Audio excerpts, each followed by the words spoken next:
Thank you very much for your testimony. Thank you for your comments. Thank you, Ms. Elmers. Pleased to yield to Mr. Burton of Indiana, the chairman of the Subcommittee on Europe and Eurasia. I think one thing that needs to be clarified is that an attack on NATO, a member state, a NATO member state has the right to respond to an attack, and the treaty obligates the other members to support the attacked member. So under the treaty we have right now, NATO, an attack on one is in effect attack on all, and we would respond.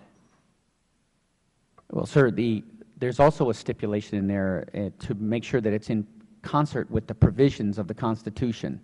And one would expect that, just as President Roosevelt did on the 8th of December, that consistent with all foregoing understanding of the treaty and current law, that the President would come here for authorization. Yes, well, I have no problem with that. But the point is, the President would have the ability immediately, if necessary, to respond and then get to the Congress as quickly as possible. The gentleman raises a good point, and what I would say to the chairwoman is that this should be something considered in markup in terms of what kind of clarity. I happen to have a different view, but it appears that Mr. Burton and Mr. Connolly have different views. I think the important thing is that the American people are engaged. They're engaged right now that we're having this discussion, that their representatives are having this discussion. I'm a co-sponsor of your bill, and that's one of the questions I have. Maybe you and I can talk and get some clarifying language that we can put into it in the markup. The other thing that concerns me is it says in Section 3 of the War Powers Act, it says the President in every possible instance shall consult with Congress before introducing U.S. armed forces into hostilities. Now, in Libya, it was not something that had to be done like that. It was something that France, England, and the United States discussed. NATO was not involved at that point. And the President had had completely enough time to come to the Congress and discuss this. And the Section 3 of the War Powers Act is very clear, and he did not comply with that. Now, the question arises, what about when we're out of session?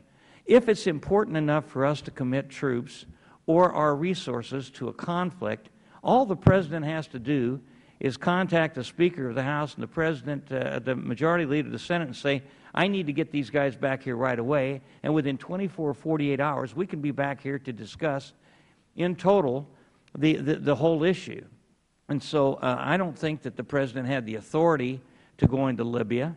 And when I watched the remarks that he made today with the Prime Minister of England, it sounded like to me that he had made a decision that we were all in this together, we were committed to this war against Muammar Gaddafi, and we would do what was necessary with American resources to make sure he was driven from power.